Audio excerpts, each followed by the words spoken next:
article by Dr. David Simon. Sexual health. Not having sex. 7 surprising ways your health can be affected. Not all of these 7 things are going to be negative, but most will. Just journey with me on this road as I present another argument for them guys that was arguing with me about stuff that is my profession, what I've been through when it comes to semen retention.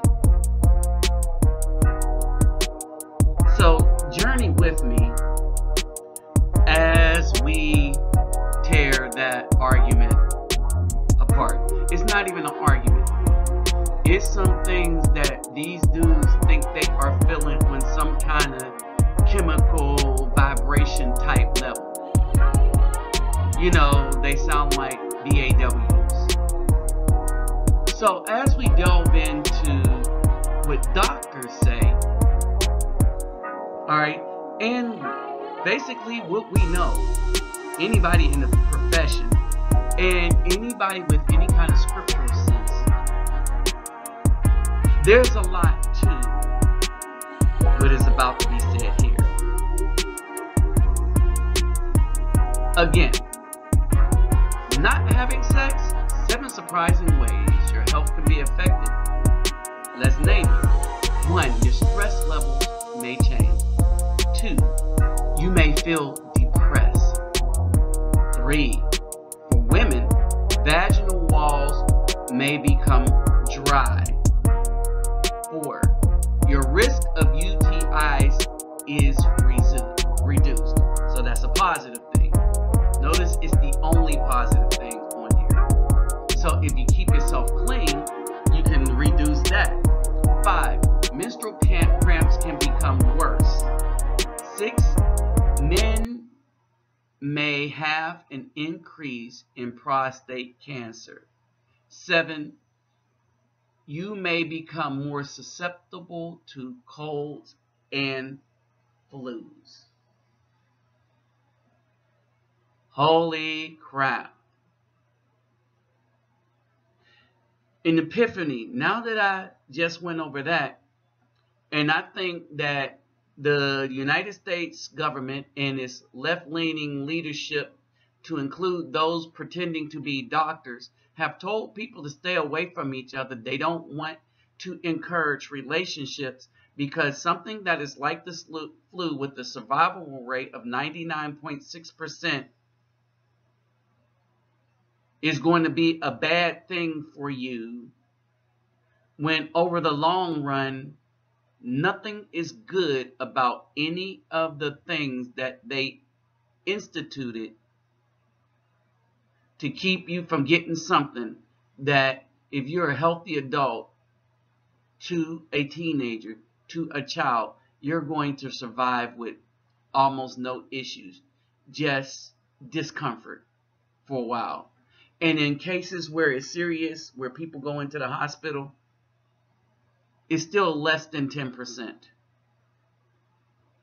or maybe 10% of those that, and it's less than is because we're not counting the people that's gotten it and the symptoms have been so light. But enough about that. We're here to talk about sex and prostate cancer, and the problem with who we're dealing with as Afro men. Yes, monogamy, how it's destroying good Afro men and the Afro community. Or dare I say, this time I say black community. Because I want those that still consider themselves to be a color to understand the damage that they are doing by, they say that they don't want to follow the ways of the colonizer, but monogamy is a tool of the colonizer. Monogamy is a tool of the colonizer. All right. So I'm going to have a lot of data in the description box. See the description box. Don't forget, let's do what we need to do. Do what you can do. Don't do nothing if you can't do it. But y'all know what it is. All right. And by do what we need to do, let's get them comments going and let's discuss these things in the comment box. Let's get these comments going. Let's have this open discussion on all these topics. It's because while other dudes on Facebook have little groups for particular things like brothers that travel abroad, and we only want to hear that and stuff, all of these have a symbiotic relationship, whereas when you utterly neglect one, you're going to damage the other. Okay? So, let me greet everybody real quick. Geworden hardu gudag, ola oite de bem, vasas los, bonjour mes amis, kedu fawani, konnichiwa, ni hao ni ama, sani bonani, jambo harbaragani, assalamu alaikum, and shalom. We've talked about the 7 things. In there is mentioned prostate cancer. I talked about how monogamy was always a bad thing because the Most High said, be fruitful and multiply. All right. Now we're going to deal with a couple of issues. As we go over and look at the risks for prostate cancer, and I can attest to this because, as y'all know, I have it. All right. And there are varying degrees to which you have it. And basically what the scientists have found out, basically what the scriptures have said, be fruitful and multiply, we can't do that with these type of women. They are enticing to good men, but like Invoke said, you're never going to get it. Not this time. Because all this you see here from these Negropeans are saved for 2 groups of dudes. And both of them have meant the destruction of our communities and good men, good Afro men. And all this is meant for Caucasians with money and thugs and drugs without money. That's who's running all it up in these. All right. And this is why there's a higher prevalence of prostate cancer among Afro males than all other groups in the United States. It is also why if you go to Africa, where there's a lot of African men, that this is not really a problem. In my experience in Brazil, and I'll probably talk about it more as I discuss these things with my friends down there, it's not a problem either. But there's a difference in both countries where the status of men give them an advantage than it does when you're a good man in the United States. And this is why I've been professing that SYSBM, Save Yourself Black Men. This is why I've been professing we really need to leave this country alone. See, because we can survive a lot of things, but this treachery, no, it's going to be a difficult one. So let's take a look at the court issue and look at the prostate cancer, because I'm presenting another argument. Somebody wanted me to do a video on the benefits of semen retention, and I call BS on that. They're feeling these vibes and stuff like that, like females, instead of paying attention to what the Most High said. He said we were supposed to be fruitful and multiply. They think that thugs coming out of jail are getting all the women because of semen retention. And when the truth is now coming to light, it is because they can be controlled. That's why they're getting the women. The women want men they could control. That's why they put out the narrative along with these fellas in this group that bears my name from this channel, that I told the guy that made the group that take my name off. All right. That Reluctant Nabi Neo group on Facebook does not represent me or my views. As a matter of fact, they seem to be opposite of what I stand for. So I asked them to remove my name from that group. But having said this, we are in a place where the man gets no satisfaction in the United States, and it has caused great harm. All right. A study published earlier, all right, this was the first study that men that don't ejaculate. But one of the things that the study didn't point out, which a study from Canada point out, there is a significant difference between just the exercise of just ejaculating than having that full-on relationship with a woman. All right, scientists have long known that regular sexual activity offers meaningful health benefits.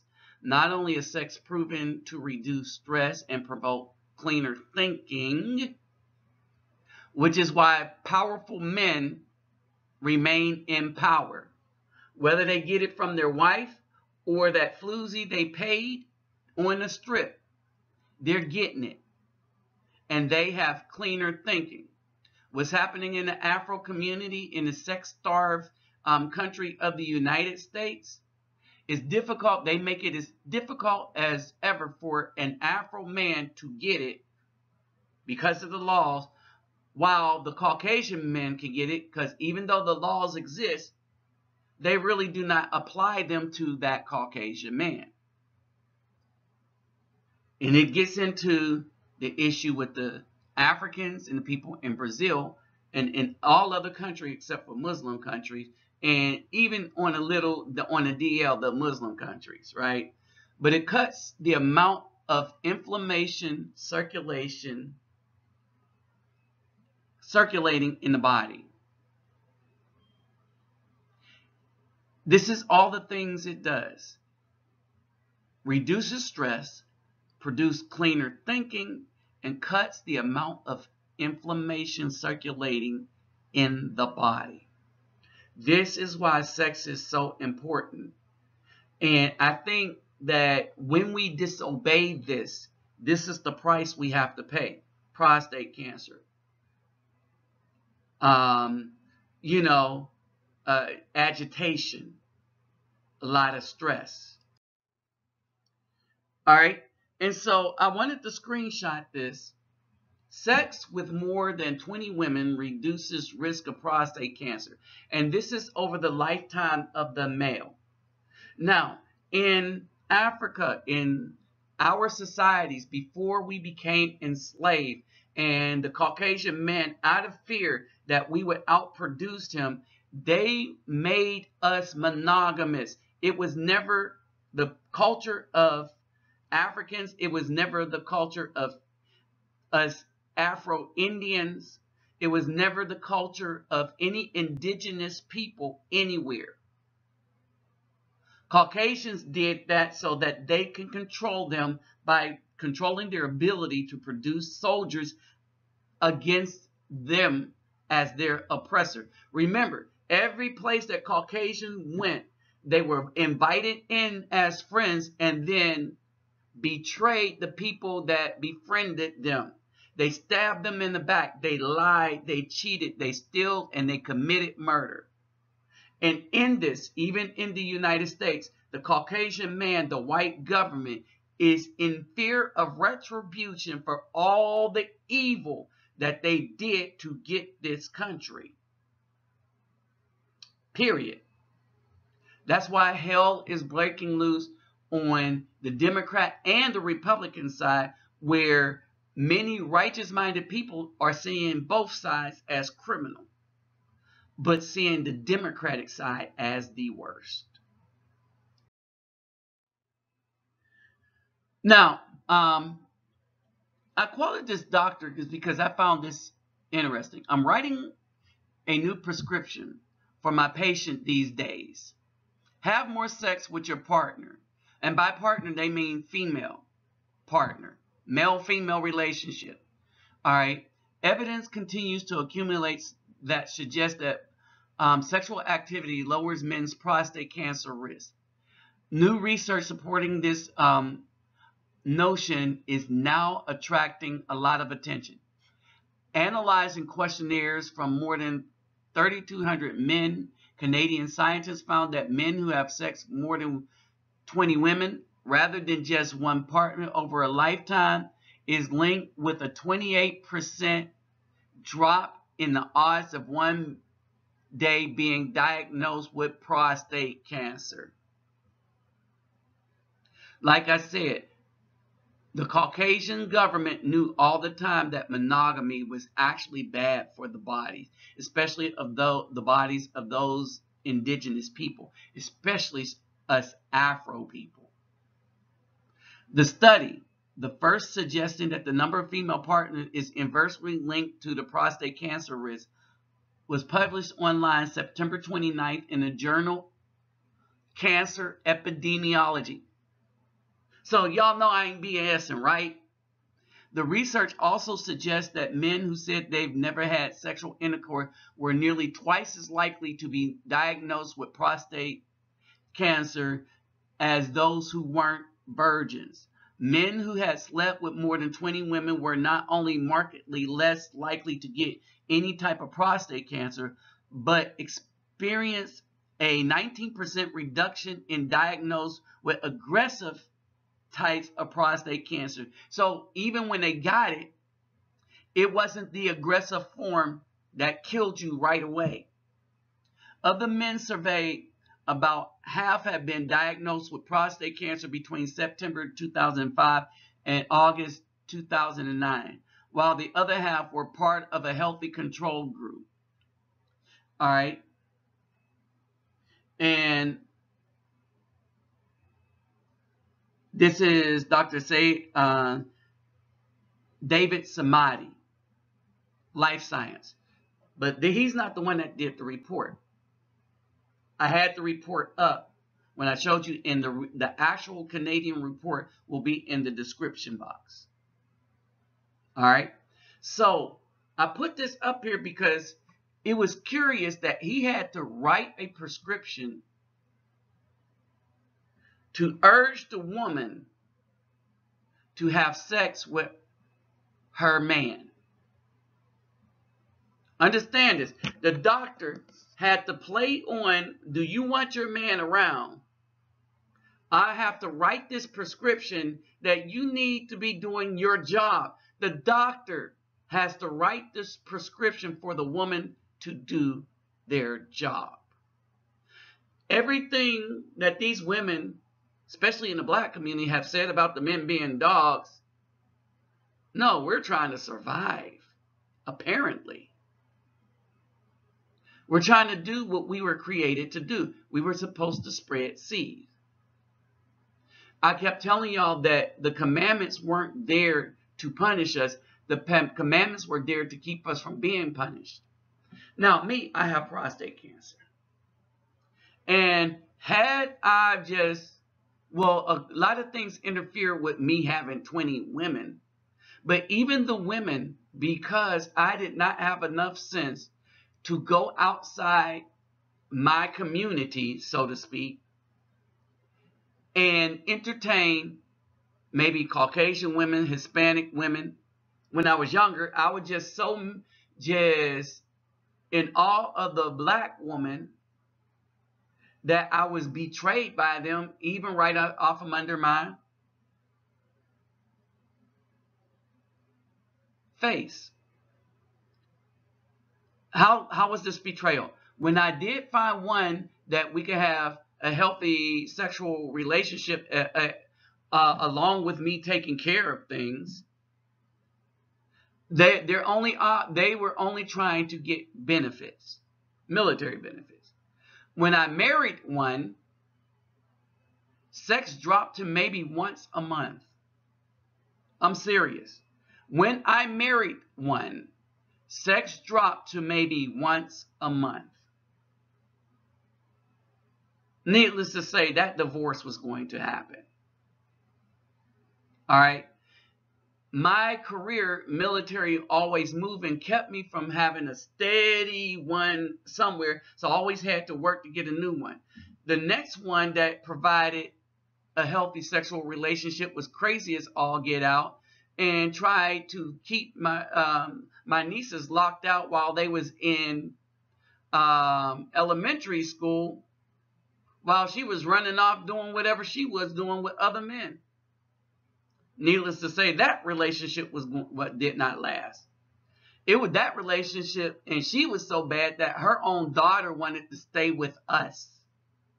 And I had to tell her, no, you got to go with your mom. Sorry. I wasn't her father.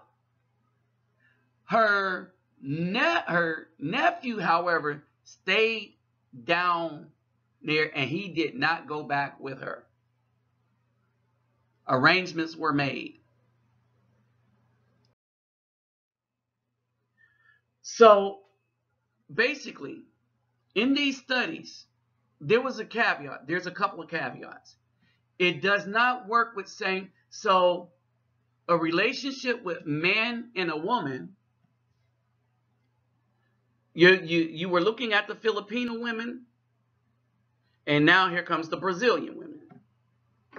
And I put these down here for a reason, as we discuss a couple more things. One, the relationships that Spurness is the relationship between a man and a woman. I'm serious, y'all. This is the report. The relationship between the men and the women. Is not as effective, or it's the opposite. So the same-sex males, not only do they increase their risk, but they get the worst one, where they get the immediate or the fast-moving cancers that take them away.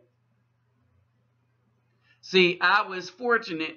See, while I was at risk to get it, I got the slow-moving one. The guys in the same-sex marriages, I mean, not marriages, but the same-sex relationship, they get the quick-moving ones. They are usually out of here. I found that to be interesting, that this is only fruitful when it is male, female relationship. All right. And both the men and women get benefits from it with very little risk. And the risk could be mitigated by just taking care of yourself in the way that the Most High said you're supposed to.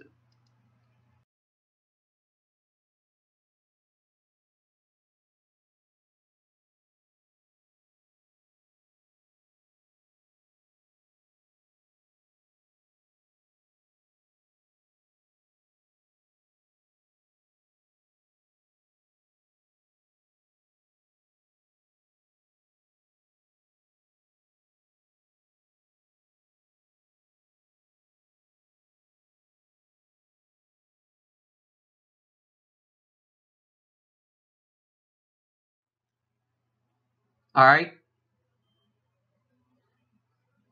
Now, here's the other thing. That when we talk about the men in the other countries, a couple of things is legal down there. You can go up and get you some from the women in the downtown parts. If you venture out of your comfort zone and go into the outer parts of those communities, into the regular hood and not the tourist area, you can find you a good woman, a good looking woman. These are the women from the Philippines, and the women you saw at first were from Brazil. All right. And they are attractive, but they're feminine, and they cater to good men. Many seek good men. Understand this, especially in the Philippines. Now, I'm getting reports from Thailand, Vietnam, and all of this, right? And so, basically, when I go to San Antonio, I go there because of a Hispanic woman there. And ain't no serious relationship going to happen because she want to run the streets, right? But when we get together, the experience is more intimate than when I was ever with a BAW. Period. I think maybe one BAW that really was about that affection, right? And that's what's missing. I think that's the other caveat to all this, the health benefits and stuff, is the affection part. That's what's missing from Black relationships. It seems like the women in the Afro community, in the Black community, are not capable of affection for good men. They don't need to provide affection to the thugs and stuff because they just hitting and quitting and they're going somewhere else. All right. So they don't need to maintain that relationship because they know it's a temporary one. But they take that non-maintaining a relationship attitude into a relationship that they want to maintain but can't because they have no skills. They weren't taught from the parents. When brothers go to these other countries and get with these women, we keep going back to these other countries. I think that's part of the thing too. They wanted to stop that. Period. They want us miserable, the left. And I'm glad people are fighting them as well as fighting the right. All right. So we have options, brothers, right? But more so, it is becoming dangerous on all kinds of levels for us to maintain a relationship, the type of relationship that we have with the current crop of females in the so-called Black community. Period. To the brothers that's all about these vibes and all of that stuff, get that BS out of my face. Period. Get that BS out of my face. I don't have time for that kind of BS. All right. Keep that between you and the BAW who don't want you. Shoot, they don't want me either, but there's plenty of women in Brazil that do. There's plenty of women in the Philippines that do. You see, we have options, brothers. That's why we need to escape.